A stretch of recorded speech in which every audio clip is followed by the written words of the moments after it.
Question 1. Stakeholder feedback indicates that some Florida non-resident concealed weapon or firearm license holders are unclear about their obligations when they permanently relocate to another state. Considering Florida Statute 790.063, which of the following actions best ensures continued compliance with Florida's licensing requirements for a non-resident who has moved to a new permanent address outside of Florida? Option A. Only notify FDACs of an address change if they intend to reside in Florida again in the future. Option B.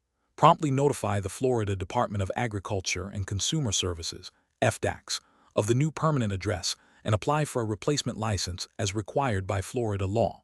Option C. Continue to carry a concealed weapon or firearm in Florida using the old address on the license, believing compliance with their home state's laws is sufficient. Option D. Assume the non-resident license is automatically invalidated upon moving to another state and cease all related actions. Correct answer is B. Promptly notify the Florida Department of Agriculture and Consumer Services, FDACs, of the new permanent address and apply for a replacement license as required by Florida law. Explanation. Scenario analysis. This scenario is professionally challenging because it requires a licensee to balance their right to carry a concealed firearm with the responsibility to comply with Florida's specific legal requirements for non-resident concealed weapon or firearm licenses. Misinterpreting or failing to adhere to these regulations can lead to serious legal consequences, including the revocation of their license and potential criminal charges. The challenge lies in accurately identifying and applying the correct procedures for maintaining the validity of their Florida license while residing in another state. Correct approach analysis. The best professional practice involves proactively understanding and adhering to Florida's statutory requirements for non-resident concealed weapon or firearm license holders regarding address changes. This approach mandates that the licensee promptly notify the Florida Department of Agriculture and Consumer Services, FDACs, of any change of address, regardless of whether they are currently residing in Florida or another state. Florida Statute 790.063 requires that a licensee who has been issued a concealed weapon or firearm license shall, within 30 days after changing his or her residence address, surrender the license to the FDACs and apply for a replacement license in the county of his or her new residence. For non-residents, this means notifying FDACs of their new permanent address in their home state. This ensures continued compliance with Florida law and maintains the legitimacy of their non-resident license. Incorrect approach is analysis. Failing to notify FDACs of a change of address because the licensee believes the license is only valid while residing in Florida is a regulatory failure. Florida law, specifically Statute 790.063, does not exempt non-residents from the notification requirement upon changing their permanent address. This oversight can lead to the license being invalidated without the licensee's knowledge. Assuming that the non-resident license automatically becomes invalid upon moving to another state without formally notifying FDACs is also an incorrect approach. While the license is for carrying in Florida, the administrative requirement to update address information remains. Failure to do so prevents FDACs from maintaining accurate records and potentially from contacting the licensee if necessary. Continuing to carry a concealed weapon or firearm in Florida using an outdated address on the license, even if the licensee believes they are still compliant with their home state's laws, is a significant regulatory and ethical failure. The Florida license is a privilege granted under Florida law, and maintaining its validity requires adherence to all Florida statutory obligations, including address notification. This can result in charges for carrying a concealed weapon without a valid license. Professional reasoning. Professionals in this situation should adopt a proactive and diligent approach to regulatory compliance. This involves 1. Thoroughly understanding the specific requirements of the Florida non-resident concealed weapon or firearm license, particularly regarding address changes as outlined in Florida Statute 790.063. 2. Prioritizing timely notification of any address changes to the issuing authority, FDACs. 3. Consulting official FDACs resources or legal counsel if there is any ambiguity regarding compliance obligations. 4. Recognizing that maintaining the validity of a license is an ongoing responsibility that extends beyond the physical act of carrying a firearm. Question 2. The efficiency study reveals that a non-resident applicant is seeking a Florida concealed weapon or firearm license, presenting a valid concealed weapon license from their home state of Georgia. What is the most prudent approach for the Florida Licensing Authority to ensure compliance with Florida statutes regarding the recognition of out-of-state permits? Option A. Rely on the applicant's statement that their Georgia license is valid and that Florida recognizes it without independent verification. Option B. Consider the applicant's general knowledge of firearm safety and ownership rights as sufficient grounds for recognizing their out-of-state permit. Option C. Accept the Georgia concealed weapon license at face value, assuming that any license from another state is automatically recognized by Florida. Option D. Verify the current validity and status of the Georgia concealed weapon license directly with the issuing authority in Georgia, and confirm that Florida has a current, active reciprocity agreement with Georgia for concealed carry. The correct answer is D. Verify the current validity and status of the Georgia concealed weapon license directly with the issuing authority in Georgia, and confirm that Florida has a current, active reciprocity agreement with Georgia for concealed carry. Explanation: this scenario is professionally challenging because it requires a non-resident applicant to navigate Florida's specific requirements for obtaining a concealed weapon or firearm license, particularly concerning the risk assessment of their out-of-state permit's validity and the potential for misinterpreting reciprocity agreements. Careful judgment is required to ensure compliance with Florida statutes. The best professional approach involves diligently verifying the current status and validity of the applicant's non-resident concealed weapon or firearm license issued by their home state, directly contacting the issuing authority if necessary, and confirming that Florida has a valid reciprocity agreement with that specific state for concealed carry. This is correct because Florida Statute 790.062c requires an applicant to demonstrate proficiency with a firearm, and for non-residents, this proficiency is typically demonstrated through a valid license from their home state. Furthermore, Florida Statute 790.015 outlines the conditions under which Florida recognizes concealed carry permits from other states, emphasizing the need for a valid, unrevoked permit and a formal reciprocity agreement. This approach ensures that the applicant meets Florida's legal prerequisites for recognition of their out-of-state license, thereby mitigating the risk of issuing a license based on invalid or unrecognized credentials. An incorrect approach involves assuming that a concealed weapon or firearm license from any other state is automatically recognized by Florida without further verification. This fails to account for the nuances of reciprocity agreements, which are not universal and can be revoked or altered. Florida Statute 790.015 explicitly states that recognition is dependent on the issuing state providing a reciprocal right to carry to Florida residents, and that Florida may suspend recognition if the other state's laws change.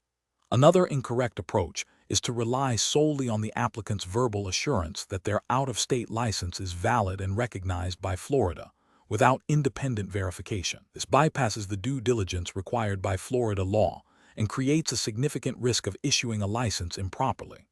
The law necessitates confirmation of the license's validity and the existence of a current reciprocity agreement, not mere self-attestation.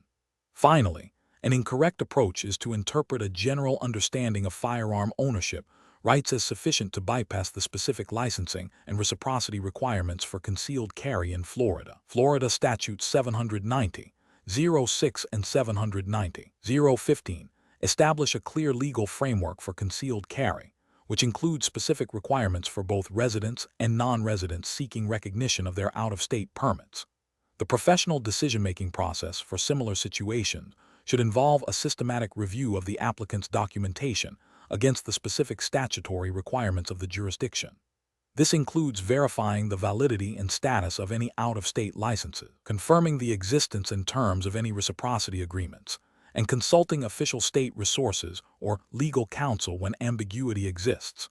Prioritizing legal compliance and thorough verification is paramount to ensuring public safety and upholding the integrity of the licensing process. Question 3. The assessment process reveals an applicant for a Florida non-resident concealed weapon or firearm license has submitted a completed application form and proof of firearm proficiency, but there are minor inconsistencies in the provided address details and the firearm proficiency certificate appears to be nearing its expiration date. What is the most appropriate course of action for the licensing authority? Option A. Request clarification and updated documentation from the applicant to ensure all statutory requirements are met before proceeding with the background investigation. Option B. Deny the application outright due to the presence of any discrepancies, regardless of their minor nature, to maintain the highest standard of caution. Option C. Expedite the review and approve the license, assuming the minor address discrepancies and nearing expiration of the certificate do not pose a significant risk. Option D. Proceed with the background investigation immediately, deferring the resolution of the address and certificate issues until after a preliminary approval. The correct answer is A. Request clarification and updated documentation from the applicant to ensure all statutory requirements are met before proceeding with the background investigation. Explanation: the assessment process for a Florida non-resident concealed weapon or firearm license application requires careful consideration of the applicant's background and adherence to Florida statutes. The scenario is professionally challenging because the licensing authority must balance the applicant's right to bear arms with the state's compelling interest in public safety. A thorough risk assessment is paramount to prevent individuals who pose a potential threat from obtaining a concealed weapon license. The licensing authority must meticulously review all submitted documentation and conduct necessary background checks to ensure compliance with Florida's stringent requirements. The best approach involves a comprehensive review of the applicant's submitted documentation, including the completed application form, proof of firearm proficiency, and any required supporting documents, coupled with a thorough background investigation as mandated by Florida Statutes Chapter 790. This process ensures that all statutory requirements are met and that the applicant does not fall into any disqualifying categories, such as those with a history of certain criminal convictions, mental health adjudications, or documented patterns of violent behavior. This aligns directly with the legislative intent of Florida's concealed weapon licensing laws, which aim to permit responsible citizens to carry firearms for self-defense while safeguarding the public from those who may misuse them. An incorrect approach would be to expedite the review process by overlooking minor discrepancies in the application, such as incomplete address information or a slightly outdated proof of training certificate, without seeking clarification or requiring correction. This failure to adhere to the precise requirements of Florida statutes would be a regulatory failure, as it bypasses the due diligence necessary to ensure the applicant is fully qualified. Another incorrect approach would be to rely solely on the applicant's self-attestation regarding their eligibility without conducting the statutorily mandated background checks. This represents a significant ethical and regulatory failure, as it abdicates the responsibility to verify critical information and could lead to the issuance of a license to an unqualified individual, thereby compromising public safety. Finally, proving an application based on the applicant's stated need for self-defense, without a thorough review of their background and adherence to all statutory criteria, would be a grave error. This approach prioritizes a single aspect of the applicant's claim over the comprehensive risk assessment required by law. Professionals should employ a systematic decision-making process that begins with a clear understanding of the relevant Florida statutes governing concealed weapon licensing. This involves meticulously reviewing each component of the application against these legal requirements. If any information is missing or unclear, the professional should initiate a request for clarification or additional documentation. Background checks should be conducted diligently and thoroughly. Any potential disqualifying factors identified during the review or background check should be investigated further to determine their impact on the applicant's eligibility according to Florida law. The ultimate decision must be based on a comprehensive assessment of the applicant's compliance with all legal prerequisites and their demonstrated suitability for carrying a concealed weapon. Question 4. The audit findings indicate that a Florida non-resident concealed weapon or firearm license holder plans to travel to a state with which Florida does not have a formal reciprocity agreement. What is the most prudent course of action to ensure continued legal carrying of a concealed weapon or firearm? Option A. Assume that the Florida non-resident concealed weapon or firearm license is recognized in all states, regardless of formal reciprocity agreements. Option B. Proactively research and understand the specific concealed carry laws of the state the licensee intends to visit, including any requirements for non-residents to obtain a permit or follow specific procedures. Option C. Rely on informal advice from online forums or acquaintances regarding the legality of carrying a concealed weapon or firearm in the destination state. Option D. Wait until a potential issue arises, such as a traffic stop, in the destination state to inquire about their specific carrying laws. The correct answer is B. Proactively research and understand the specific concealed carry laws of the state the licensee intends to visit, including any requirements for non-residents to obtain a permit or follow specific procedures. Explanation. Scenario analysis. This scenario presents a professional challenge because it requires a licensee to navigate the complexities of maintaining compliance with Florida's concealed weapon or firearm licensing requirements while operating in a different state. The core difficulty lies in understanding and adhering to the reciprocity agreements and differing state laws, which can lead to unintentional violations if not handled with diligence and accurate information.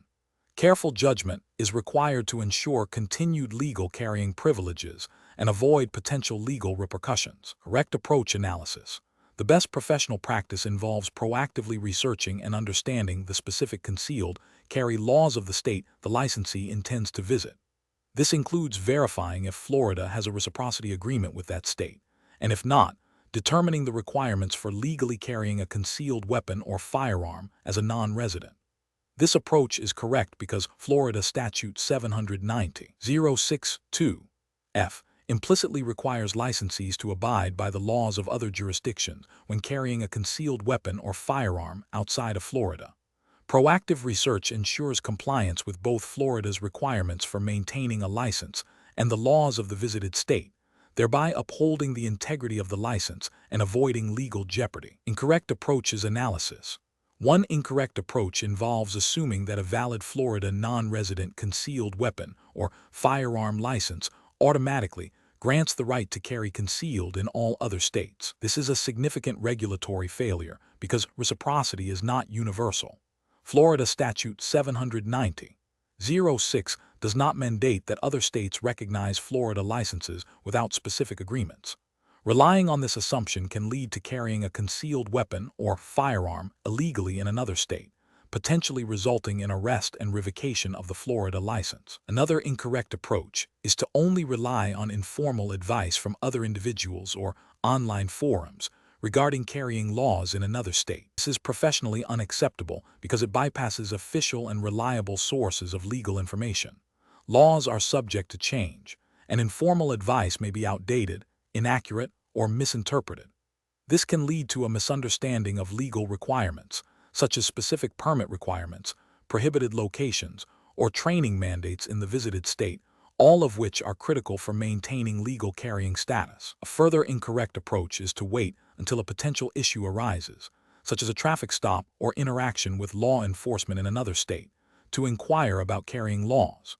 This is a reactive and dangerous strategy that demonstrates a lack of due diligence.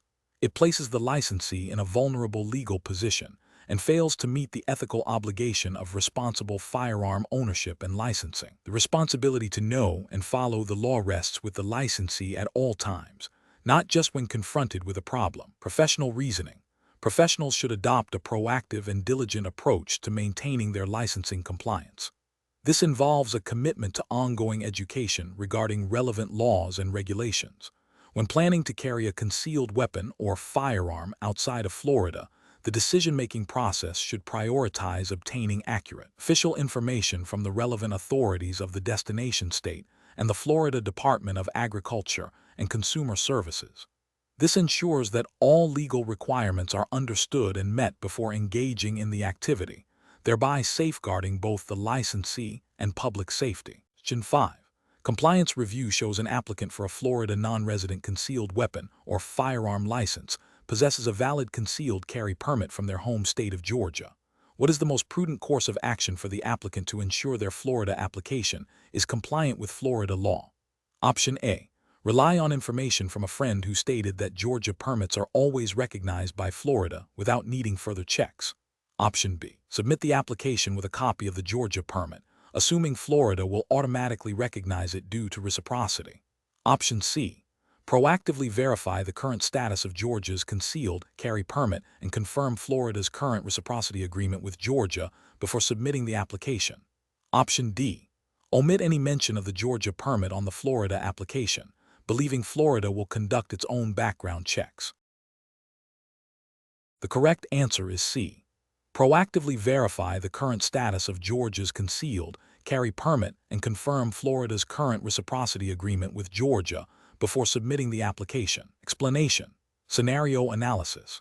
This scenario presents a professional challenge because it requires an individual seeking a Florida non-resident concealed weapon or firearm license to navigate the complexities of interstate reciprocity and the specific requirements of Florida law, particularly concerning the applicant's home state's licensing status and the potential for discrepancies. Careful judgment is required to ensure full compliance and avoid misrepresentation, which could lead to license denial or revocation.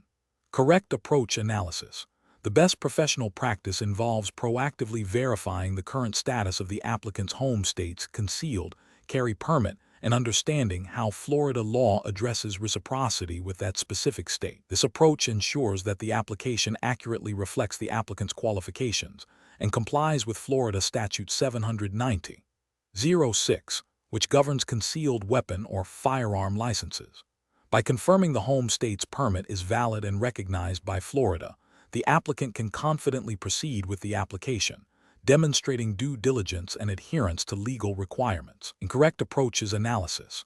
One incorrect approach involves assuming that because the applicant possesses a concealed carry permit in their home state, it automatically qualifies them for a Florida non-resident license without further verification. This fails to acknowledge that Florida's reciprocity agreements are specific and can change, and that the applicant must meet Florida's criteria for non-residents, which may include specific requirements beyond simply holding a permit in their home state. This could lead to an application based on a false premise. Another incorrect approach is to submit an application that omits or misrepresents the status of their home state's permit, perhaps believing that Florida will independently verify it. This constitutes a misrepresentation on the application, which is a direct violation of the application process and Florida law. Such an omission or misrepresentation can lead to immediate denial and potential penalties. A third incorrect approach is to rely on outdated information regarding reciprocity between Florida and the applicant's home state. Laws and agreements can be amended, and failing to confirm current regulations could result in an application that is no longer valid under existing Florida statutes. This demonstrates a lack of diligence in ensuring compliance with current legal frameworks. Professional reasoning. Professionals should approach such situations by prioritizing accuracy and thoroughness. This involves a systematic process of 1. Identifying the specific licensing jurisdiction, Florida, and the applicant's home jurisdiction. 2. Researching the relevant statutes and administrative rules in Florida concerning non-resident licenses and reciprocity, Florida Statute 790.06. 3. Verifying the current status and validity of the applicant's home state permit. 4. Confirming Florida's current reciprocity status with the applicant's home state. 5. Ensuring all information provided on the application is truthful and complete, aligning with verified facts and legal requirements. Question 6. System analysis indicates a Florida resident is applying for a non-resident concealed weapon or firearm license and has a past arrest that was later dismissed. Considering the risk assessment involved in the application process, which of the following actions best mitigates the risk of application denial due to incomplete or inaccurate information? Option A. Provide a general statement on the application indicating a history of minor legal issues without detailing the specific arrest, hoping for a broad interpretation of disclosure requirements. Option B. Proactively gather all documentation related to the arrest and dismissal, and disclose this information truthfully and completely on the application, understanding that all arrests, regardless of outcome, may require disclosure under Florida law. Option C. Assume that since the arrest was dismissed, it does not need to be disclosed as it will not be a disqualifying factor. Option D. Only disclose the arrest if specifically asked about dismissed charges, believing that the FDACS will only investigate what is explicitly prompted. The correct answer is B. Proactively gather all documentation related to the arrest and dismissal, and disclose this information truthfully and completely on the application, understanding that all arrests, regardless of outcome, may require disclosure under Florida law. Explanation. Scenario analysis. This scenario presents a professional challenge for a Florida resident applying for a non-resident concealed weapon or firearm license. The challenge lies in accurately assessing and disclosing all relevant information to the Florida Department of Agriculture and Consumer Services, FDACS, the licensing authority. Failure to provide complete and truthful information, particularly concerning past legal entanglements, can lead to denial of the license, potential legal repercussions, and a compromised ability to obtain such licenses in the future. Careful judgment is required to ensure all disclosure obligations are met in accordance with Florida statutes. Correct approach analysis. The best professional practice involves a proactive and transparent approach to disclosure. This means thoroughly reviewing one's personal history, including any past arrests or convictions, and understanding how Florida law defines disqualifying factors for a concealed weapon or firearm license. If any past events might be relevant, the applicant should gather all pertinent documentation and be prepared to disclose them truthfully and completely on the application. This approach aligns with the fundamental requirement of honesty and full disclosure mandated by Florida statutes, specifically Chapter 790, which governs firearms and other weapons. The FDACS requires applicants to certify the truthfulness of their statements, and a comprehensive self-assessment before submission is crucial to fulfilling this obligation. Incorrect approaches analysis. One incorrect approach involves assuming that minor or expunged offenses do not need to be disclosed. Florida law requires disclosure of all arrests and convictions, regardless of whether they were expunged or sealed, if they could be considered disqualifying. Failing to disclose such information constitutes a material misrepresentation on the application, which is a violation of Florida statutes and grounds for denial or revocation. Another incorrect approach is to only disclose information that the applicant believes the FDACS will easily discover. This passive approach to disclosure is insufficient. The burden is on the applicant to provide all required information truthfully. Relying on the licensing authority to uncover past issues is a risky strategy that can be interpreted as an attempt to conceal information, leading to severe consequences. A third incorrect approach is to provide vague or misleading answers to application questions. For instance, answering no to a question about arrests when there was a past arrest, even if the outcome was favorable, is a misrepresentation. The application requires specific and accurate responses, and any ambiguity or omission can be detrimental. Professional reasoning. Professionals facing this situation should adopt a when in doubt, disclose mindset. The decision-making process should begin with a thorough understanding of the Florida statutes pertaining to concealed weapon and firearm licenses and disqualifying factors. Applicants should meticulously review their personal history, including any interactions with law enforcement, and consult legal counsel if there is any uncertainty about the relevance or disclosure requirements of past events. The application should be treated as a legal document where absolute truthfulness and completeness are paramount. Honesty and transparency are not merely ethical considerations, but legal requirements that form the bedrock of responsible firearm ownership and licensing. Question 7. Cost-benefit analysis shows that maintaining a comprehensive understanding of Florida's concealed weapon and firearm laws is crucial for licensees.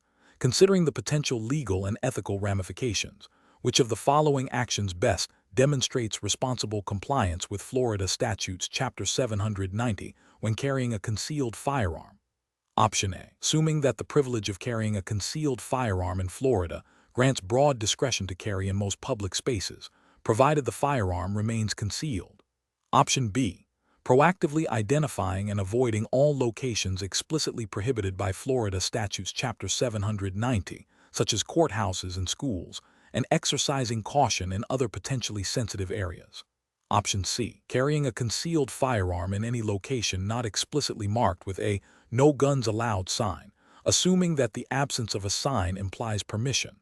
Option D. Relying on personal judgment about whether a particular establishment or event poses a risk, and carrying a concealed firearm unless a direct confrontation is anticipated. The correct answer is B.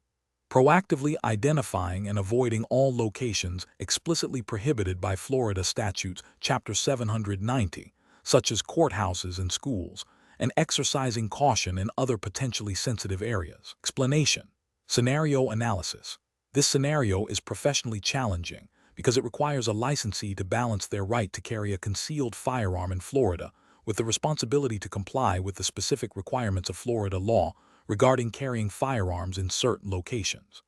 The challenge lies in accurately interpreting and applying the nuances of Florida statutes, Chapter 790, particularly concerning prohibited places, and understanding the implications of carrying a firearm in a location where it might be perceived as a threat or cause alarm, even if not explicitly forbidden.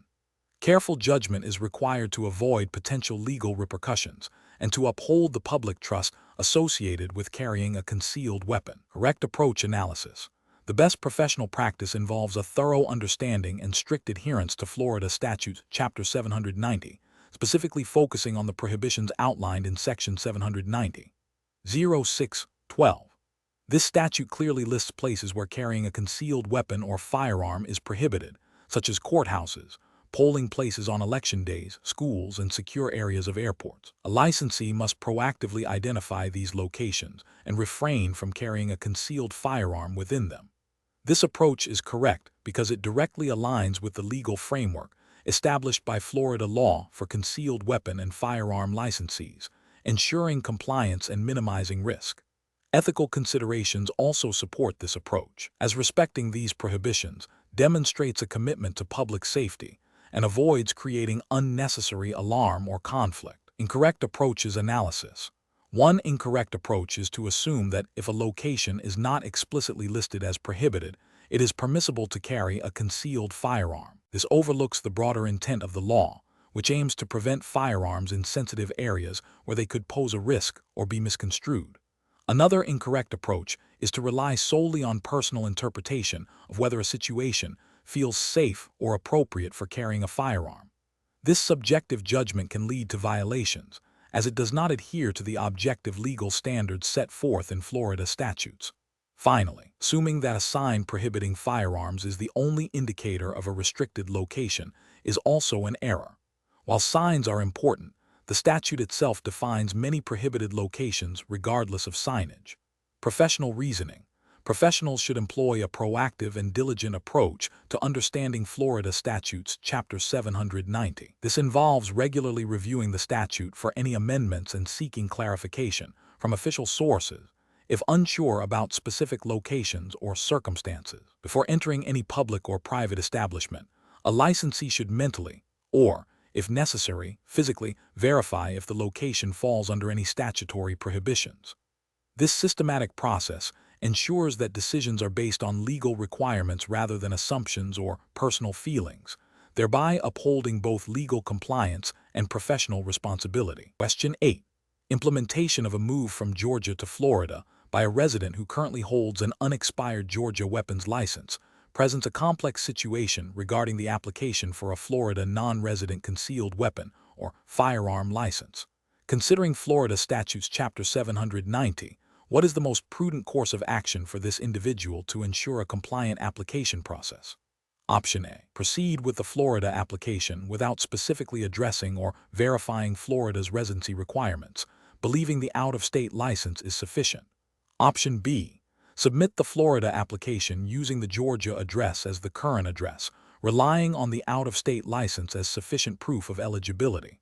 Option C. Contact the Florida Department of Agriculture and Consumer Services, FDACS, to inquire about specific documentation and proof of residency required for new Florida residents applying for a concealed weapon or firearm license, especially when transitioning from another state. Option D. Assume that the unexpired Georgia weapons license automatically fulfills Florida's residency requirements for the application.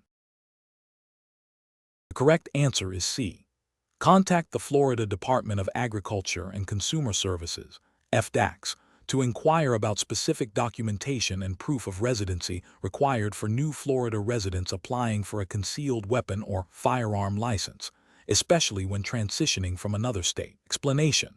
This scenario presents a professional challenge for a Florida resident applying for a concealed weapon or firearm license who has recently moved from Georgia.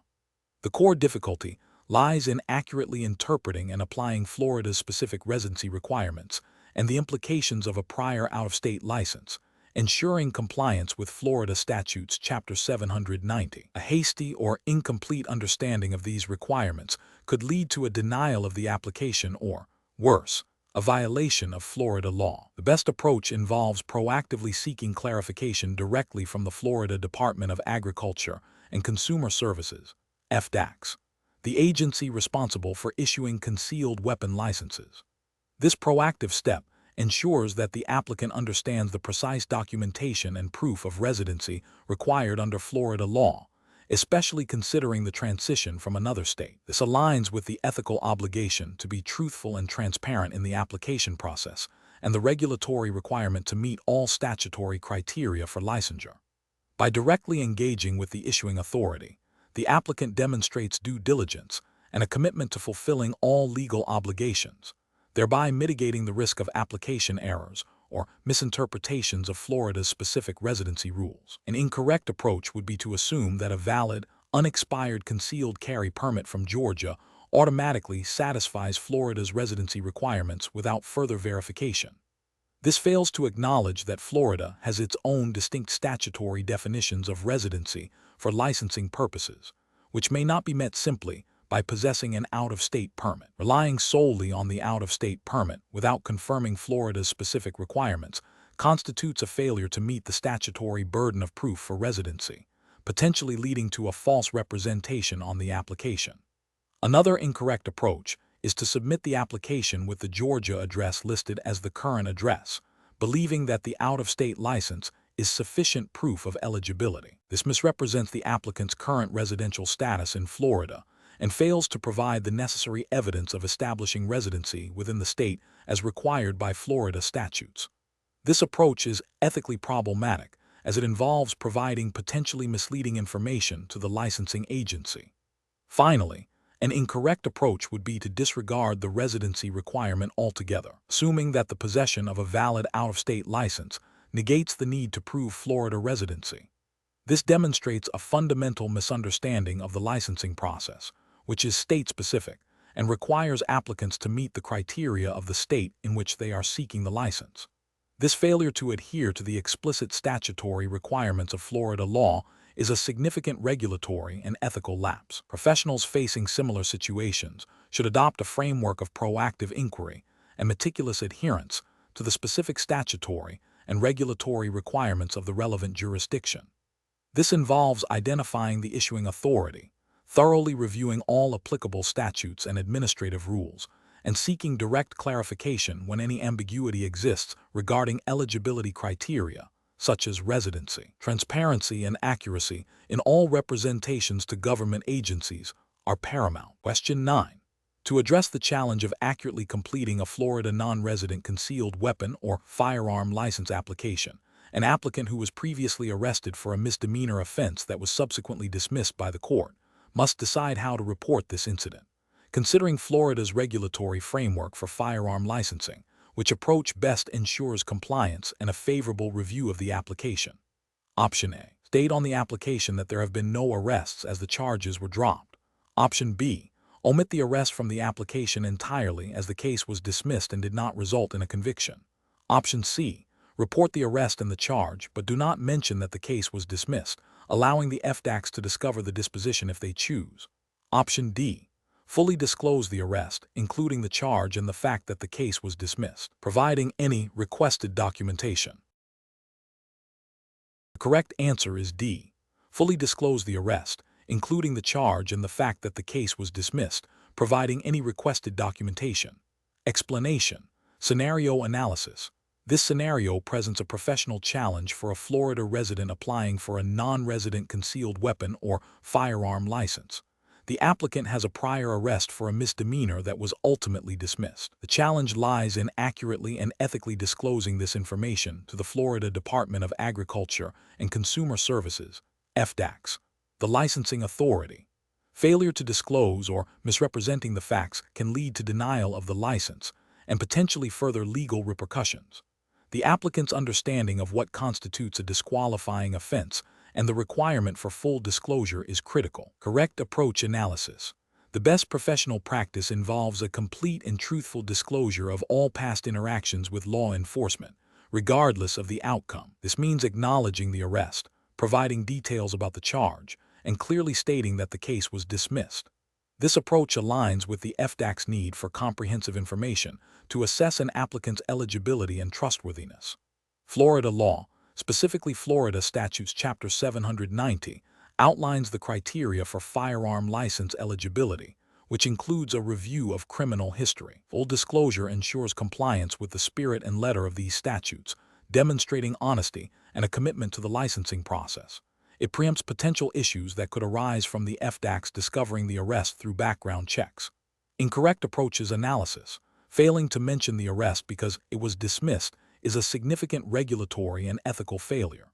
While the applicant may believe a dismissed charge is irrelevant, Florida law requires disclosure of all arrests, regardless of disposition. The FDAC is entitled to review the entire history to make an informed decision. This omission constitutes a misrepresentation of facts, which can be grounds for denial and may be viewed as an attempt to conceal information.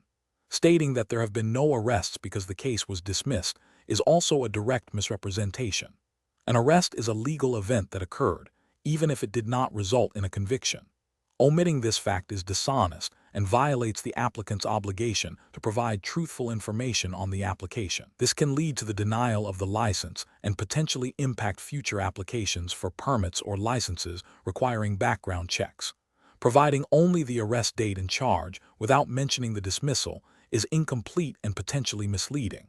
While it acknowledges the arrest, it omits crucial information about the case's resolution. This could lead the FDAC to believe the case was resolved in a manner that might still be disqualifying, requiring further investigation and potentially delaying the application process unnecessarily. It does not fully satisfy the requirement for a complete and accurate representation of the applicant's history. Professional reasoning. Professionals in this situation should always prioritize transparency and complete honesty when interacting with regulatory bodies. The decision-making process should involve 1. Thoroughly understanding the application requirements and all questions asked. 2. Consulting relevant statutes and regulations, in this case, Florida Statutes Chapter 790, to grasp the full scope of disclosure obligations. 3. Being forthright and providing all requested information, even if it seems minor or favorable to the applicant. 4. Recognizing that regulatory agencies conduct background checks and will likely uncover any omitted information, making proactive disclosure the most prudent course of action. Question 10.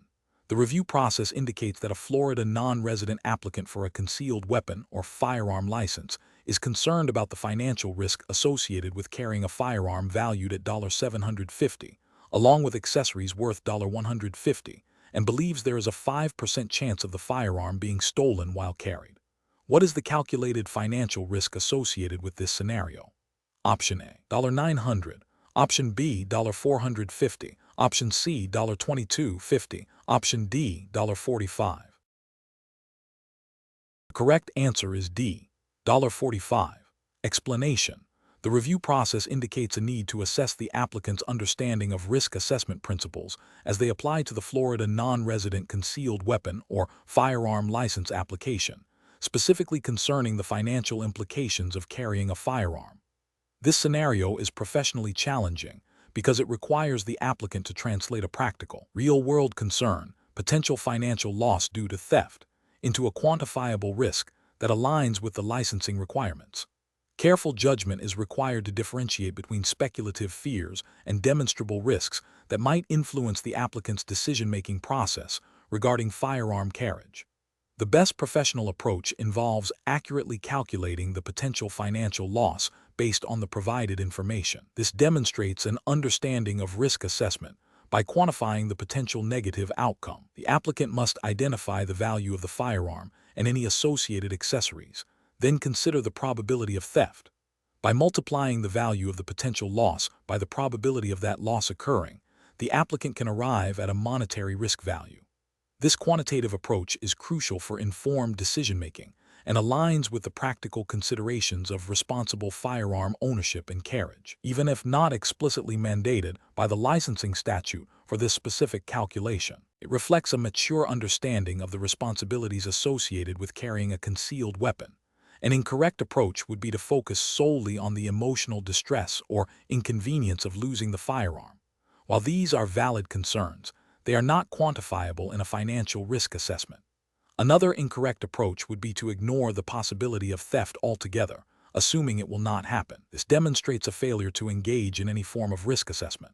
Finally, an approach that overestimates the probability of theft without any supporting data would lead to an inflated risk assessment, which is not a sound basis for decision-making.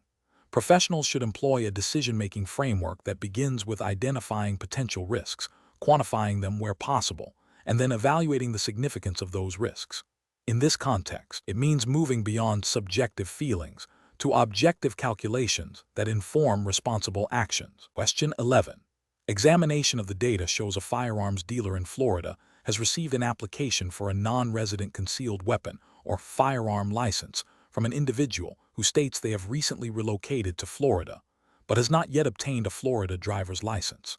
The applicant has provided documentation indicating their move to Florida, but their primary domicile remains unclear in relation to their previous state of residence. Which of the following approaches best ensures compliance with Florida statutes regarding non-resident concealed weapon or firearm licenses? Option A. Verify the applicant's residency in another state and confirm that Florida has a reciprocity agreement with that state, or that the applicant meets other specific statutory criteria for non-resident recognition, ensuring they are not a Florida resident for the purpose of this license. Option B. Process the application as a Florida resident concealed weapon or firearm license, assuming their intent to reside in Florida will be formalized with a driver's license soon. Option C. Accept the applicant's statement of having recently moved to Florida as sufficient grounds for a non-resident license, provided they have some form of identification from their previous state. Option D. Deny the application outright due to the applicant's recent physical presence in Florida, as this may indicate they are attempting to circumvent Florida residency requirements. The correct answer is A. Verify the applicant's residency in another state and confirm that Florida has a reciprocity agreement with that state, or that the applicant meets other specific statutory criteria for non-resident recognition, ensuring they are not a Florida resident for the purpose of this license. Explanation. Scenario analysis.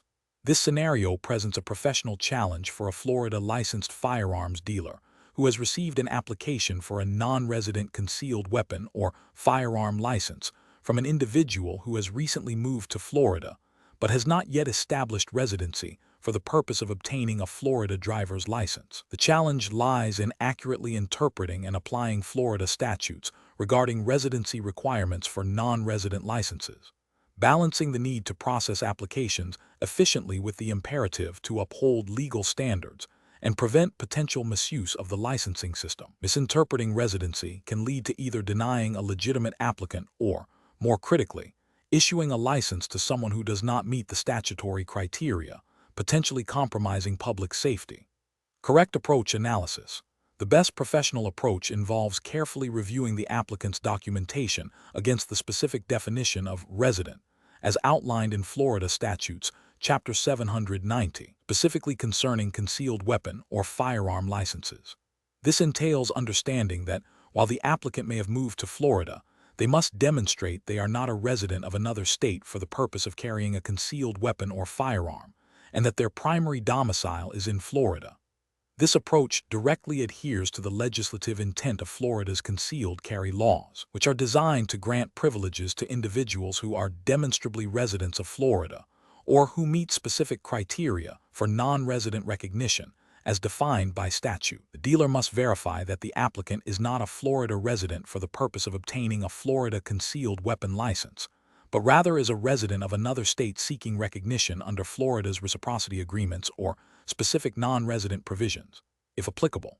If the applicant claims to be a Florida resident, the dealer must ensure they meet Florida's residency definition for such licenses, which typically requires more than just physical presence, such as establishing a permanent home. Incorrect approaches analysis.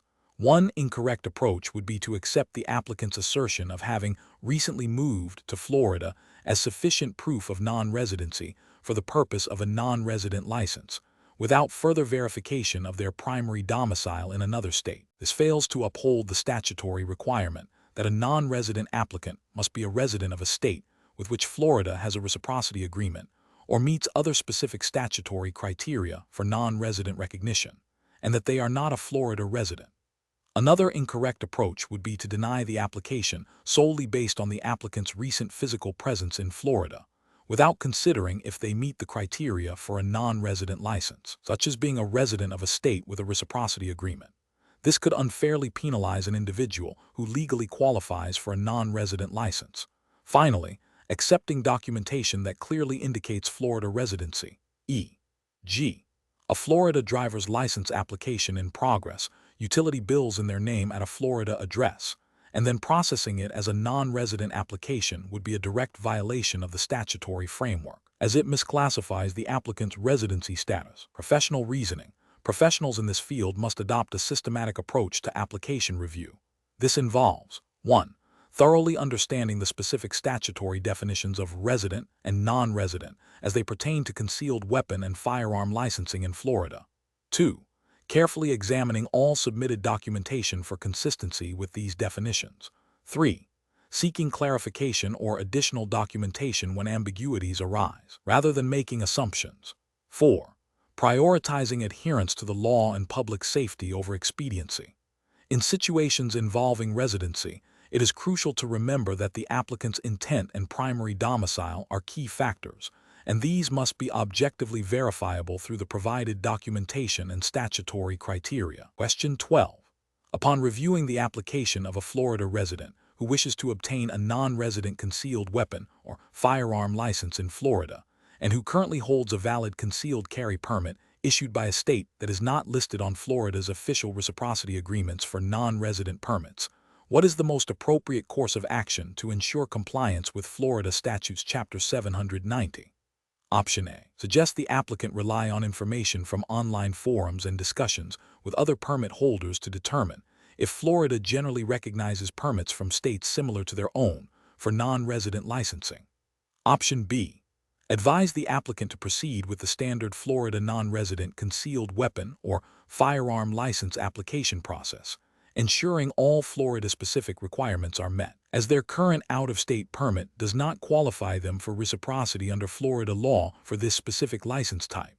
Option C. Inform the applicant that since they hold a valid concealed carry permit from another state, Florida will automatically recognize it for the purpose of issuing a non-resident license, and they can simply submit their existing permit with the application. Option D. Recommend that the applicant contact their home state's issuing authority to inquire if they have any reciprocal agreements with Florida that would allow for automatic recognition of their permit for a Florida non-resident license. The correct answer is B. Advise the applicant to proceed with the standard Florida non-resident concealed weapon or firearm license application process, ensuring all Florida-specific requirements are met, as their current out-of-state permit does not qualify them for reciprocity under Florida law for this specific license type. Explanation. Scenario analysis. This scenario presents a professional challenge for a Florida resident applying for a non-resident concealed weapon or firearm license. The challenge lies in accurately understanding and adhering to the reciprocity agreements between Florida and other states, specifically concerning the validity of a concealed carry permit issued by a state that Florida does not recognize for non-resident permits. Misinterpreting these agreements can lead to an invalid application, potential legal issues, and a failure to meet the requirements for obtaining the license. Careful judgment is required to navigate the complex web of interstate recognition of firearm permits. Correct approach analysis. The best professional practice involves diligently researching and confirming Florida's current reciprocity agreements with the applicant's home state. This means consulting the official Florida Department of Agriculture and Consumer Services (FDACS) website, or contacting them directly to ascertain which state's concealed weapon or firearm licenses Florida recognizes for non-resident applicants. If the applicant's home state permit is not recognized by Florida for non-resident licensing, the applicant must then pursue the standard Florida non-resident concealed weapon or firearm license application process, which typically involves meeting Florida's specific requirements, including a background check and firearms safety training if applicable. This approach is correct because it directly addresses the statutory requirements for obtaining a non-resident license in Florida, ensuring compliance with Florida Statutes Chapter 790, specifically sections pertaining to reciprocity and the issuance of concealed weapon or firearm licenses. It prioritizes accurate information from the issuing authority to avoid application errors. Incorrect approaches analysis. Pursuing the application based solely on the assumption that Florida will recognize a permit from any state without verifying specific reciprocity agreements is an incorrect approach. This fails to acknowledge Florida's statutory authority to establish which non-resident permits it will recognize, and can lead to an application being denied due to a lack of valid basis for a non-resident permit. Relying on informal advice from friends or online forums regarding reciprocity is also an incorrect approach. Such information is often outdated, inaccurate, or misconstrued, and does not constitute official guidance. This can result in significant misunderstandings of Florida law and the application process, leading to wasted time and resources. Attempting to use the out-of-state permit as a substitute for meeting Florida's own application requirements, even if the home state permit is valid in that state, is incorrect. Florida's non-resident licensing process is distinct and requires adherence to its specific criteria, regardless of the applicant's existing permit from another jurisdiction, unless that jurisdiction's permit is explicitly recognized by Florida for reciprocity purposes. Professional reasoning. Professionals in this situation should adopt a systematic approach. First, identify the specific jurisdiction's requirements, Florida in this case. Second, determine the applicant's status, non-resident. Third, research the relevant statutory provisions concerning non-resident licenses and reciprocity agreements. Fourth, consult official sources for the most current information. Fifth, if the applicant's current permit is not recognized, guide them through the correct application process for the target jurisdiction. This methodical process ensures accuracy, compliance, and effective client guidance. Question 13. When evaluating the process for a Florida resident to obtain a non-resident concealed weapon or firearm license to carry in another state, what is the most prudent and legally compliant course of action to ensure lawful carrying? Option A. Assume that a valid Florida concealed weapon license automatically permits concealed carry in any other state due to reciprocity agreements. Option B. Rely solely on the Florida concealed weapon license and assume it will be recognized everywhere, as long as the individual is a Florida resident. Option C. Directly research and comply with the specific concealed carry permit requirements and laws of the state where the Florida resident intends to carry, including any provisions for issuing non-resident permits to individuals from Florida, and understand Florida's reciprocity agreements. Option D. Apply for a non-resident permit in any state that issues them, without verifying if Florida residents are eligible or if the specific requirements of that state are met. The correct answer is C. Directly research and comply with the specific concealed carry permit requirements and laws of the state where the Florida resident intends to carry, including any provisions for issuing non-resident permits to individuals from Florida, and understand Florida's reciprocity agreements. Explanation. Scenario analysis. This scenario presents a professional challenge for a Florida resident seeking to understand the nuances of obtaining a non-resident concealed weapon or firearm license. The core difficulty lies in navigating the specific requirements and reciprocity agreements that govern carrying a firearm legally across state lines, particularly when the applicant's primary residence is in Florida, but they intend to carry in another state. Misinterpreting these requirements can lead to serious legal consequences, including criminal charges for unlawful carrying of a firearm. Careful judgment is required to ensure compliance with both Florida's laws regarding resident licenses and the laws of the state where the non-resident license is sought. Correct approach analysis. The best professional approach involves thoroughly researching and understanding the specific concealed carry laws and licensing requirements of the state where the applicant intends to carry, in conjunction with Florida's laws regarding non-resident permits. This means identifying if the target state issues non-resident permits to Florida residents and what specific criteria must be met, such as age, residency documentation, and training requirements. It also necessitates understanding Florida's stance on recognizing permits issued by other states to its residents. This approach is correct because it prioritizes direct compliance with the laws of the jurisdiction where the firearm will be carried, while also acknowledging the applicant's Florida residency and the implications for their Florida license.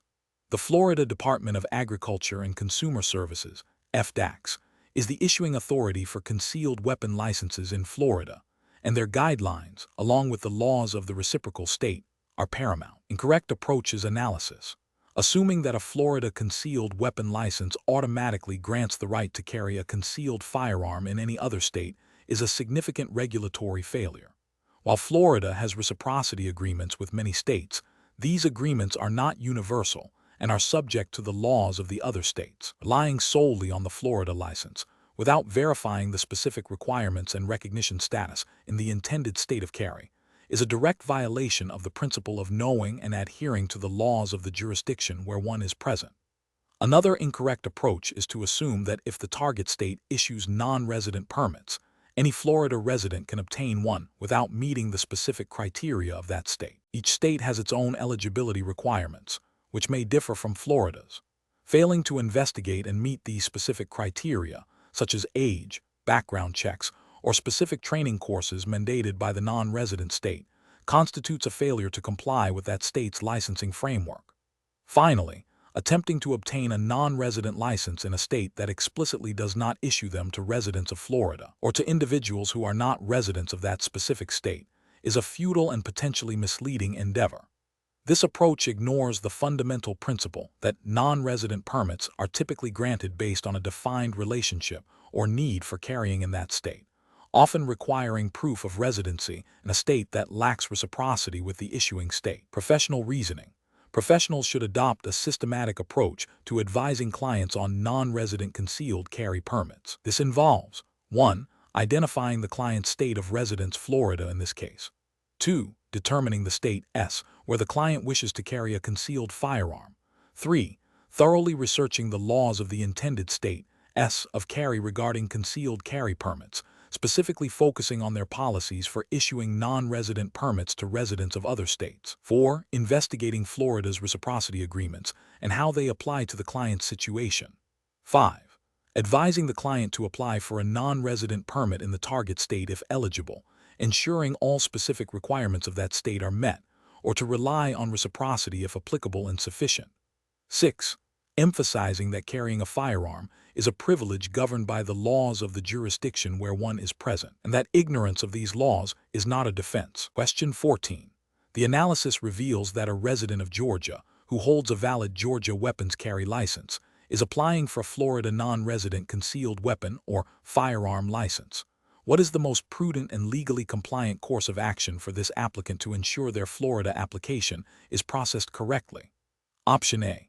Complete a firearms training course that is recognized in Georgia, assuming that this training will be sufficient to meet Florida's firearms safety or training requirements due to general reciprocity principles.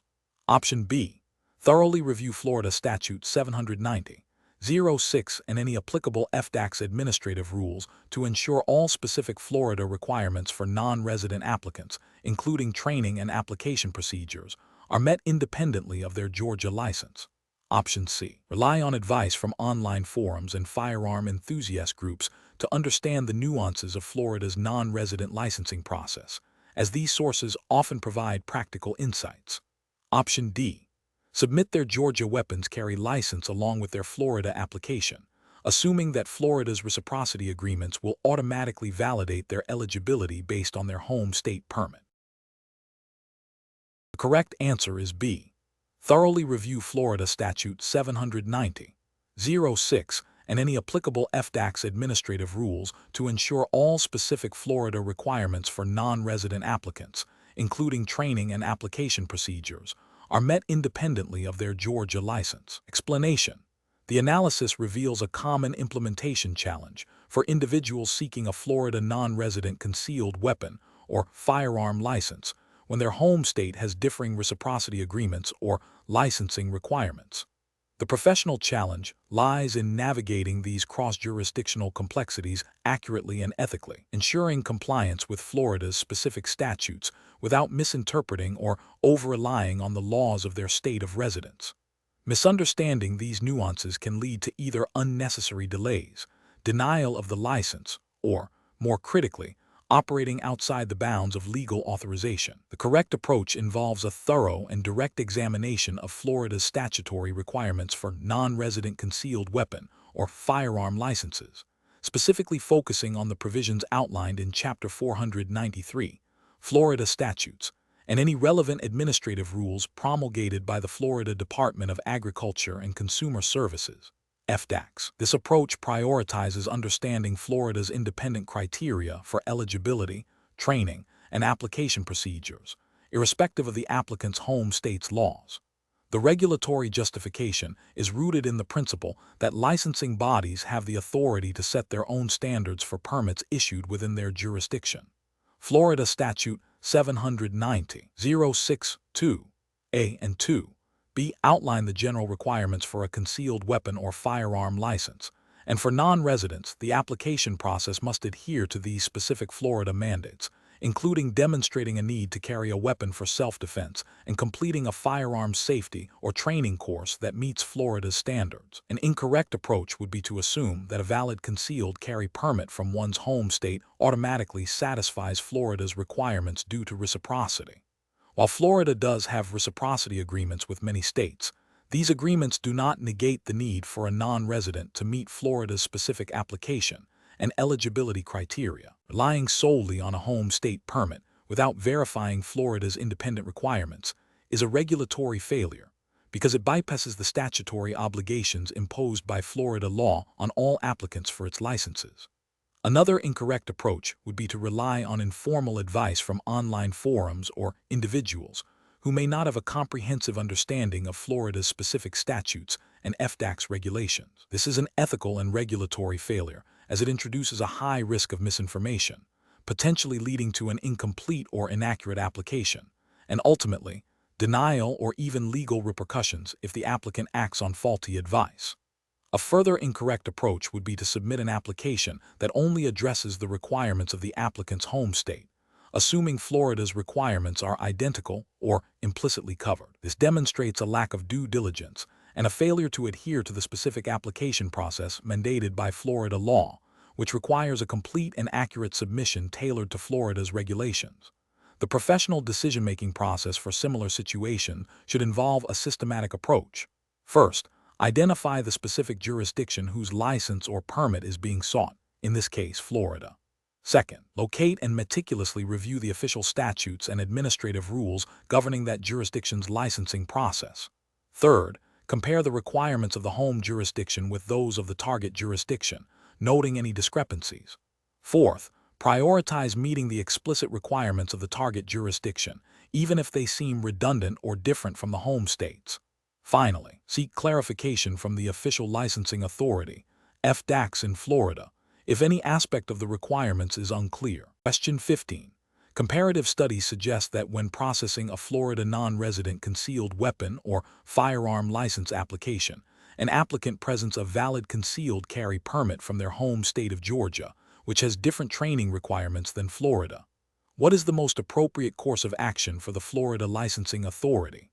Option A. Forward the application to the Georgia Bureau of Investigation for their assessment of the applicant's eligibility under Florida law. Option B.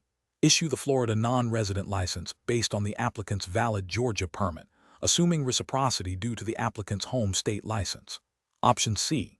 Deny the application solely because Georgia's training requirements differ from Florida's, without further investigation into the applicant's specific training or background. Option D. Verify that the applicant's Georgia permit is current and that they have completed a firearms safety course that is recognized as equivalent or more stringent than Florida's certified course, and conduct a thorough background check according to Florida statutes.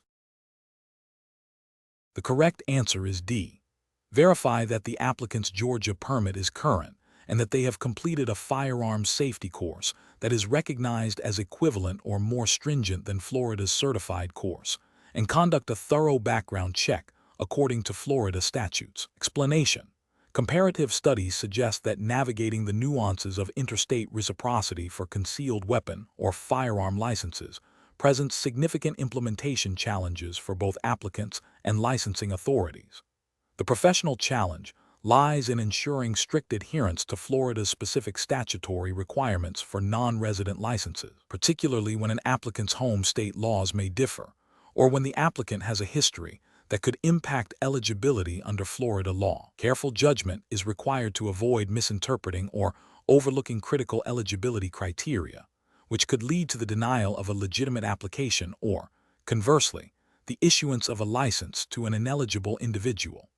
The best professional approach involves meticulously verifying that the applicant meets all Florida statutory requirements for a non-resident concealed weapon or firearm license, including confirming their home state's licensing standards are equivalent to or more stringent than Florida's, and that they have completed a certified firearm safety course recognized by Florida. This approach is correct because Florida Statute Chapter 790, specifically sections like 790.06, outlines the precise criteria for issuing such licenses, emphasizing the need for applicants to demonstrate proficiency and eligibility. By adhering strictly to these codified requirements, the licensing authority upholds the integrity of the licensing process and ensures compliance with state law. An incorrect approach would be to assume that because an applicant holds a valid concealed carry permit from their home state, they automatically qualify for a Florida non-resident license. This fails to account for Florida's specific statutory mandates regarding the equivalency of training and background checks, potentially overlooking disqualifying factors that might be permissible in another state but not in Florida. Another incorrect approach would be to expedite the application process based on the applicant's perceived trustworthiness or lack of immediate red flags, without conducting a thorough review of all required documentation and verifying compliance with Florida statutes. This bypasses essential due diligence and regulatory oversight, risking the issuance of a license to an individual who may not meet the state's safety and eligibility standards. Professionals should employ a decision-making framework that prioritizes thoroughness and strict adherence to statutory mandates. This involves a systematic review of all submitted documentation, cross-referencing information against Florida's legal requirements for non-resident licenses, and consulting relevant statutes and administrative rules. When in doubt about the equivalency of another state's requirements or the interpretation of a specific statutory provision, seeking clarification from legal counsel or the relevant state agency is paramount. Question 16. The investigation demonstrates that a resident of a state with no formal concealed carry licensing requirements has applied for a Florida non-resident concealed weapon or firearm license. The applicant has legally purchased and possessed firearms in their home state. What is the most appropriate course of action for the applicant to ensure their application meets Florida's statutory requirements? Option A. Rely on advice from an online firearm enthusiast forum regarding how to navigate Florida's non-resident licensing process when home state licensing is absent. Option B. Submit the application with proof of legal firearm ownership in their home state, assuming Florida will recognize this as equivalent to a concealed carry license. Option C. Contact the Florida Department of Agriculture and Consumer Services, FDACS, to inquire about the specific documentation and procedures required for non-resident applicants whose home states do not have reciprocal licensing agreements with Florida. Option D. Proceed with the application by stating they are licensed in their home state, hoping the discrepancy will not be detected. The correct answer is C. Contact the Florida Department of Agriculture and Consumer Services, FDACS, to inquire about the specific documentation and procedures required for non-resident applicants whose home states do not have reciprocal licensing agreements with Florida. Explanation. The investigation demonstrates a common implementation challenge faced by individuals seeking a Florida non-resident concealed weapon or firearm license when their home state's licensing requirements differ significantly from Florida's. The challenge lies in accurately interpreting and applying the reciprocity provisions of Florida Statute 790.062d in conjunction with the applicant's home state's laws. This requires a nuanced understanding of both jurisdictions' legal frameworks and a commitment to thorough due diligence to ensure compliance. The correct approach involves proactively seeking clarification from the Florida Department of Agriculture and Consumer Services, FDACS, regarding the specific requirements for non-resident applicants whose home state does not have a reciprocal agreement with Florida or has significantly different licensing standards. This proactive engagement ensures that the applicant understands all necessary steps, documentation, and potential hurdles before submitting an incomplete or non-compliant application. Florida Statute 790.062d outlines the conditions under which a non-resident license may be issued emphasizing that the applicant must be licensed in their home state if such a license is required there. When reciprocity is not straightforward, direct consultation with the issuing authority, FDACS, is the most prudent and legally sound method to navigate the process. This aligns with the ethical obligation to provide accurate and complete information to regulatory bodies. An incorrect approach would be to assume that simply possessing a firearm legally in one's home state is sufficient for a Florida non-resident concealed weapon or firearm license, even if the home state has no formal concealed carry licensing or has vastly different criteria. This ignores the specific language of Florida Statute 790.062d, which requires the applicant to be licensed in their home state if such a license is required there. Another incorrect approach is to rely solely on informal advice from online forums or individuals without official confirmation from FDACS. This can lead to misinterpretations of the law and the submission of an application that is destined for denial, wasting both the applicant's time and the department's resources. Finally, attempting to game the system by misrepresenting information or omitting relevant details about the home state's licensing status is a direct violation of the application's sworn statements and carries severe legal consequences. The professional decision-making process for similar situations should involve a commitment to understanding the specific regulatory requirements of the jurisdiction where the license is sought. When faced with ambiguity or complex reciprocity issues, the professional course of action is to consult the official issuing authority for definitive guidance. This ensures accuracy, compliance, and avoids potential legal repercussions. Question 17. A Florida resident who has successfully obtained a Florida non-resident concealed weapon or firearm license plans to travel to Georgia and carry their firearm concealed. What is the most prudent course of action to ensure legal compliance in Georgia? Option A. Proactively research Georgia's specific laws regarding concealed carry for non-residents, including any reciprocity agreements with Florida and any additional permit requirements or restrictions Georgia may have. Option B. Rely solely on the information provided by the Florida Department of Agriculture and Consumer Services regarding carrying a firearm in other states. Option C. Only focus on meeting the renewal requirements for the Florida license and disregard any specific stipulations from Georgia. Option D. Assume that the Florida non-resident concealed weapon or firearm license is automatically recognized in Georgia for all concealed carry purposes. The correct answer is A. Proactively research Georgia's specific laws regarding concealed carry for non-residents, including any reciprocity agreements with Florida and any additional permit requirements or restrictions Georgia may have. Explanation. This scenario presents a professional challenge for a Florida resident applying for a non-resident concealed weapon or firearm license. The core difficulty lies in accurately understanding and adhering to the reciprocity agreements and specific requirements of the state where the applicant intends to carry, while also ensuring compliance with Florida's own licensing process. Misinterpreting these interstate regulations can lead to significant legal consequences, including denial of the license, or worse, carrying a firearm unlawfully. Careful judgment is required to navigate the complexities of multi-jurisdictional firearm laws. The correct approach involves proactively researching and understanding the specific requirements of the state where the applicant intends to carry, in addition to fulfilling Florida's application process. This includes verifying if Florida has a reciprocity agreement with that state for concealed carry, and if so, understanding any additional permit requirements or restrictions imposed by the destination state. This approach is correct because it prioritizes full compliance with all applicable laws, both in the applicant's home state, Florida, and the state where they intend to carry. Florida Statute 790.06 outlines the requirements for a Florida concealed weapon or firearm license, and it is understood that this license is subject to the laws of other states. Therefore, an applicant must ensure they meet the criteria of any state they intend to carry in, even if Florida's license is recognized there. This demonstrates a commitment to responsible firearm ownership and adherence to legal frameworks. An incorrect approach would be to assume that a valid Florida non-resident concealed weapon or firearm license automatically grants the right to carry in any state without further investigation.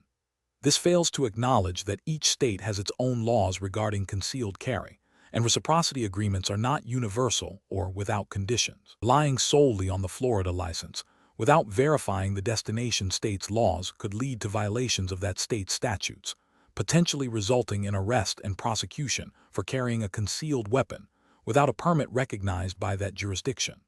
Another incorrect approach is to only focus on meeting Florida's application requirements and disregard any specific stipulations from the state where the applicant intends to carry. This is flawed because Florida's non-resident license is intended to facilitate reciprocal carrying privileges, but it does not supersede the laws of other sovereign states.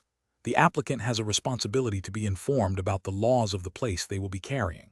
A further incorrect approach would be to contact only the Florida Department of Agriculture and Consumer Services for information about carrying in another state.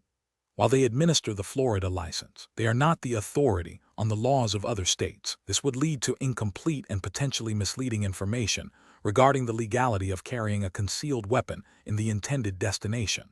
Professional decision-making in such situations requires a multi-jurisdictional legal research mindset. Professionals should always adopt a belt and suspenders approach to legal compliance, ensuring they meet the requirements of all relevant jurisdictions. This involves consulting official government websites of both the home state and the destination state, reviewing their respective statutes and administrative codes, and if necessary, seeking clarification from the relevant law enforcement or licensing agencies in the destination state. The ultimate goal is to ensure lawful and responsible carrying of a firearm at all times. Question 18. Consider a scenario where a Florida resident who was previously denied a concealed weapon or firearm license in Florida due to a past misdemeanor conviction is now applying for a non-resident concealed weapon or firearm license in Georgia. What is the most prudent and legally compliant approach for this applicant to take when completing the Georgia application? Option A. Disclose the prior Florida denial, but provide no further explanation or supporting documentation, assuming the Georgia authorities will investigate if they deem it necessary. Option B. Assume that the Florida denial automatically disqualifies them from obtaining a Georgia non-resident license and therefore not bother applying. Option C. Omit any mention of the prior Florida denial on the Georgia application, assuming that Georgia's background check will not uncover it. Option D. Fully disclose the prior Florida denial on the Georgia application, providing a detailed explanation of the circumstances surrounding the misdemeanor conviction and any subsequent rehabilitation efforts, along with supporting documentation. The correct answer is D. Fully disclose the prior Florida denial on the Georgia application, providing a detailed explanation of the circumstances surrounding the misdemeanor conviction and any subsequent rehabilitation efforts, along with supporting documentation. Explanation. Scenario analysis. This scenario presents a professional challenge for a Florida resident applying for a non-resident concealed weapon or firearm license in Georgia. The core difficulty lies in navigating the differing requirements and application processes of two distinct jurisdictions, particularly when a previous denial in one state might impact eligibility in another. It requires meticulous attention to detail, accurate disclosure of all relevant information, and a thorough understanding of both Florida's and Georgia's licensing statutes and administrative rules. Failure to properly disclose or address the prior denial could lead to a new denial, potential legal repercussions, and a significant delay in obtaining the desired license.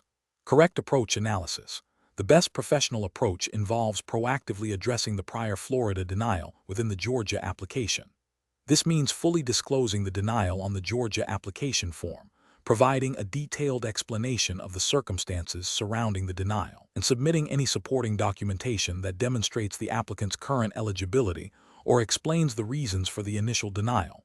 This approach is correct because Georgia's concealed carry licensing statutes, specifically O.C.G.A. Section 16-11-129, require applicants to disclose any prior denials of firearm licenses. Furthermore, ethical professional practice dictates complete transparency and honesty in all applications for licensure. By addressing the prior denial upfront, the applicant demonstrates good faith and allows the Georgia licensing authority to make an informed decision based on all relevant facts, rather than discovering the information later, which could be viewed as an attempt to conceal information. Incorrect approaches analysis. One incorrect approach is to simply omit any mention of the prior Florida denial on the Georgia application, hoping it will not be discovered. This is professionally unacceptable because it constitutes a material misrepresentation or omission on the application. Georgia law requires disclosure of such information, and failure to do so is grounds for denial and can have further legal consequences. Violates the principle of honesty and transparency essential for obtaining a firearm license. Another incorrect approach is to only disclose the prior denial without providing any context or supporting documentation. While disclosure is a step in the right direction, failing to explain the circumstances or provide mitigating evidence leaves the Georgia authorities to make assumptions based on incomplete information. This could lead to an unnecessary denial if the initial Florida denial was based on factors that are no longer relevant or have been resolved.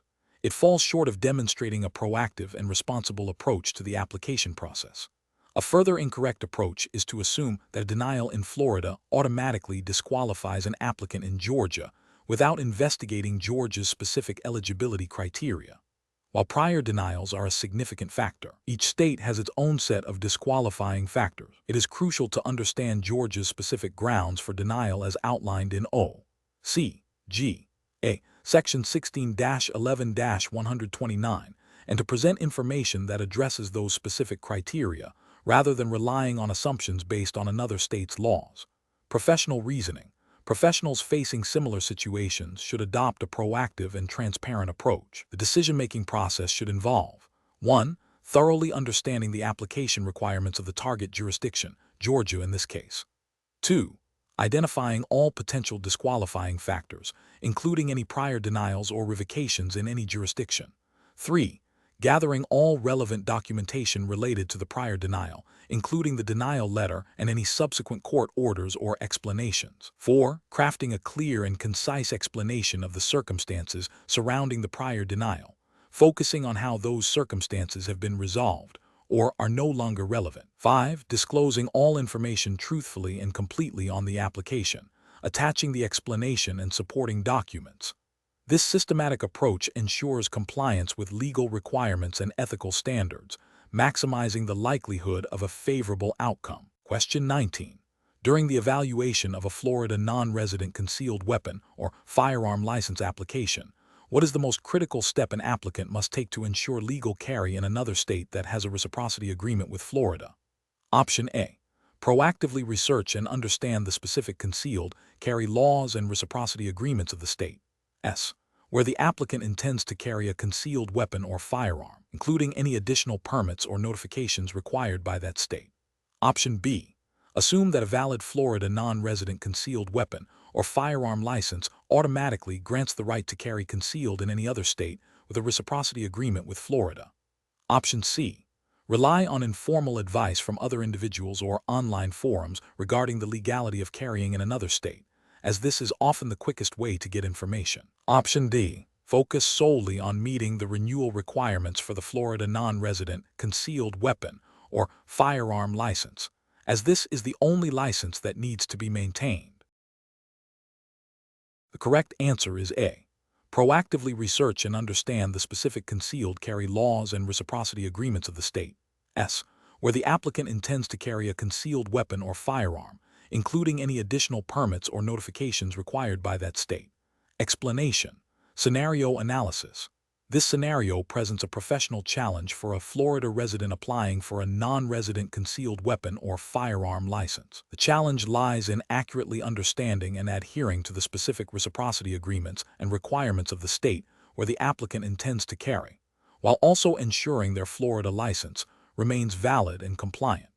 Misinterpreting or neglecting these out-of-state requirements can lead to serious legal consequences, including potential criminal charges and the revocation of both licenses. Careful judgment is required to navigate the complexities of interstate firearm laws. Correct approach analysis. The best professional approach involves proactively researching and understanding the specific concealed carry laws and reciprocity agreements of the state. Where the applicant intends to carry a concealed weapon or firearm. This includes identifying if that state recognizes Florida's non-resident license, if additional permits or notifications are required, and any restrictions on carrying in specific locations within that state. This approach is correct because Florida Statute 790.062 F mandates that a non-resident license holder must comply with the laws of the jurisdiction in which they are carrying. Proactive research ensures compliance with these out-of-state laws, thereby maintaining the validity of both the Florida non-resident license and the ability to legally carry in the other state. Incorrect approach is analysis. One incorrect approach is to assume that a valid Florida non-resident concealed weapon or firearm license automatically grants the right to carry concealed in any other state without further inquiry. This is a significant regulatory failure because it ignores the fundamental principle of reciprocity, which is state-dependent and often involves specific conditions or limitations. Relying solely on the Florida license without verifying the laws of the destination state can lead to violations of that state's firearm regulations. Another incorrect approach is to only focus on maintaining the Florida license requirements and neglecting any notification or registration processes that might be mandated by the state where the applicant intends to carry. This is an ethical and regulatory failure because it prioritizes one jurisdiction's requirements over the legal obligations of another. Failure to comply with a state's specific registration or notification laws, even if carrying under a recognized out-of-state license, can result in penalties. A third incorrect approach is to rely on informal advice from other individuals or online forums regarding the legality of carrying in another state, without consulting official sources. This is a professionally unsound approach that carries significant regulatory risk. Informal advice may be outdated, inaccurate, or misinterpreted, leading to a misunderstanding of the actual legal requirements and potential violations. Professional reasoning. Professionals facing this situation should adopt a systematic decision-making process. First, identify the specific states where concealed carry is intended. Second, consult the official government websites or legislative resources of those states to understand their concealed carry laws, reciprocity agreements with Florida, and any specific requirements for non-residents. Third, compare this information with the requirements for maintaining a Florida non-resident license. Fourth, if there are any ambiguities or complex requirements, seek clarification from the relevant authorities in both Florida and the destination state. Finally, document all research and actions taken to ensure a clear record of compliance. Question 20. Research into the application of Florida's concealed weapon or firearm license requirements for non-residents reveals a scenario where an applicant from a state that issues concealed carry permits with a validity of 3 years has held continuous permits for the past 7 years, with renewals occurring at the end of each 3-year period. Florida Statute 790.062d requires a non-resident applicant to have held a valid concealed weapon or firearm license in their home state for at least 5 continuous years. How should the applicant's eligibility be assessed based on this information? Option A. The applicant meets the 5-year continuous licensure requirement because the concept of continuous in Florida law refers to any period where the applicant has not had a lapse in licensure, regardless of the duration of individual permits. Option B. The applicant does not meet the 5-year continuous licensure requirement because their home state's license validity is only 3 years, and therefore, they have only completed 2 full licensure cycles, totaling 6 years, which is not a continuous 5-year period as interpreted by Florida law. Option C. The applicant's eligibility cannot be determined without knowing the specific renewal process and any grace periods allowed by their home state, as these factors could extend the effective continuous licensure period beyond the stated 3-year validity. Option D. The applicant meets the 5-year continuous licensure requirement because their total documented period of holding valid licenses exceeds 7 years, demonstrating a sustained period of licensure. The correct answer is D. The applicant meets the 5-year continuous licensure requirement because their total documented period of holding valid licenses exceeds 7 years, demonstrating a sustained period of licensure. Explanation. Research into the implementation challenges of Florida's non-resident concealed weapon or firearm license requirements often involves navigating the practical application of statutory provisions, particularly when dealing with out-of-state applicants. A key challenge arises from the need to verify the applicant's eligibility under Florida law, while also ensuring compliance with their home state's laws, which can differ significantly. This scenario demands meticulous attention to detail and a thorough understanding of both Florida Statutes Chapter 790 and the reciprocity agreements or lack thereof between Florida and other states. The professional challenge lies in accurately assessing an applicant's qualifications without inadvertently creating barriers to lawful firearm ownership, or, conversely, approving an applicant who may not meet the stringent safety and legal standards required by Florida. The correct approach involves a precise calculation of the applicant's eligibility based on the statutory requirements for non-residents, specifically focusing on the duration of their legal presence and their home state's licensing standards. This includes verifying that the applicant has held a valid concealed weapon or firearm license in their home state for a minimum continuous period, as stipulated by Florida law. For instance, if Florida Statute 790.062d requires a non-resident to have held a license in their home state for at least 5 years, and the applicant's home state issues licenses for shorter durations or has different renewal cycles, a direct calculation of continuous licensure is paramount. The professional must ensure that the applicant's documented licensure history in their home state, when converted to a Florida equivalent continuous period, meets or exceeds the statutory threshold. This meticulous verification process, grounded in the specific language of Florida Statute 790.06, ensures that only those demonstrably meeting the state's criteria are considered. An incorrect approach would be to simply accept the applicant's stated duration of licensure without independent verification, or to apply a generalized interpretation of equivalent licensure that does not adhere to the specific timeframes outlined in Florida law. For example, if an applicant from a state that issues licenses for 3-year terms claims to have been licensed for over 5 years by simply renewing their license twice, but the statutory requirement in Florida is for a continuous 5-year period of valid licensure, this approach fails to meet the legal standard. This constitutes a regulatory failure because it bypasses the explicit statutory requirement for a continuous period, potentially approving an applicant who has not demonstrated the sustained commitment to responsible firearm ownership that Florida law intends to ensure. Another incorrect approach would be to overlook the requirement for the applicant's home state to have a licensing system that Florida recognizes as substantially similar, leading to a potential approval of an applicant from a jurisdiction with significantly less stringent requirements, thereby failing to uphold Florida's public safety objectives. Professional decision-making in such situations requires a systematic process. First, thoroughly understanding the specific statutory requirements of Florida Statute 790.06 as they apply to non-residents. Second, meticulously reviewing all submitted documentation from the applicant, paying close attention to dates and durations of licensure in their home state. Third, cross-referencing this information with any available reciprocity agreements or information regarding the licensing standards of the applicant's home state. And finally, performing precise calculations to confirm that all statutory criteria, including any minimum continuous licensure periods, are met. This structured approach ensures that decisions are based on objective legal standards and accurate data, minimizing the risk of regulatory noncompliance and upholding the integrity of the concealed weapon licensing process.